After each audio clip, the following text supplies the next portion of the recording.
بسم اللہ الرحمن الرحیم۔ شروع اللہ کے نام سے جو بڑا مہربان اور نہایت رحم کرنے والا ہے۔ اور ہم نے قرآن کو سمجھنے کے لیے آسان کر دیا ہے تو کوئی ہے کہ سوچے سمجھے۔ سمود نے بھی ہدایت کرنے والوں کو جھٹلایا اور کہا کہ بھلا ایک آدمی جو ہم ہی میں سے ہے ہم اس کی پیروی کریں۔ یوں ہوا تو ہم گمراہی اور دیوانگی میں پڑ گئے۔ کیا ہم سب میں سے اس پر وحی نازل ہوئی ہے؟ نہیں، بلکہ یہ جھوٹا خود پسند ہے۔ ان کو کل ہی معلوم ہو جائے گا کہ کون جھوٹا خود پسند ہے۔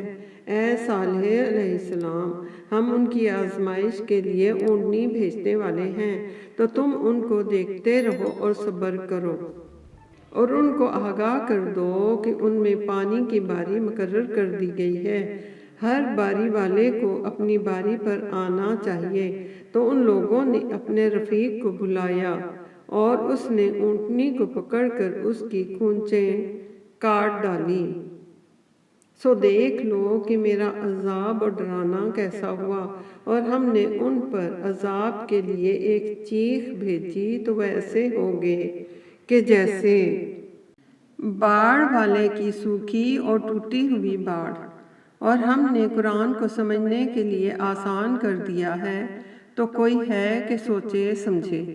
لوط علیہ السلام کی قوم نے بھی ڈر سنانے والوں کو جھٹلایا تھا تو ہم نے ان پر کنکر بھری ہوئی ہوا چلائی، مگر لوط علیہ السلام کے گھر والے کہ ہم نے ان کو پچھلی رات ہی سے بچا لیا۔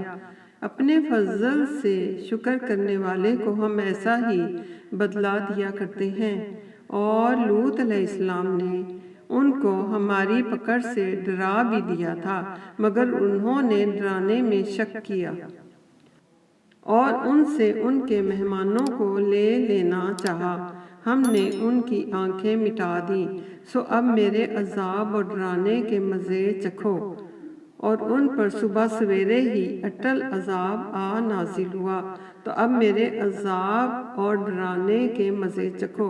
اور ہم نے قرآن کو سمجھنے کے لیے آسان کر دیا ہے تو کوئی ہے کہ سوچے سمجھے۔ اللہ اکبر۔ ربنا آتنا فی الدنیا حسنۃ وفی الآخرۃ حسنۃ وقنا عذاب النار۔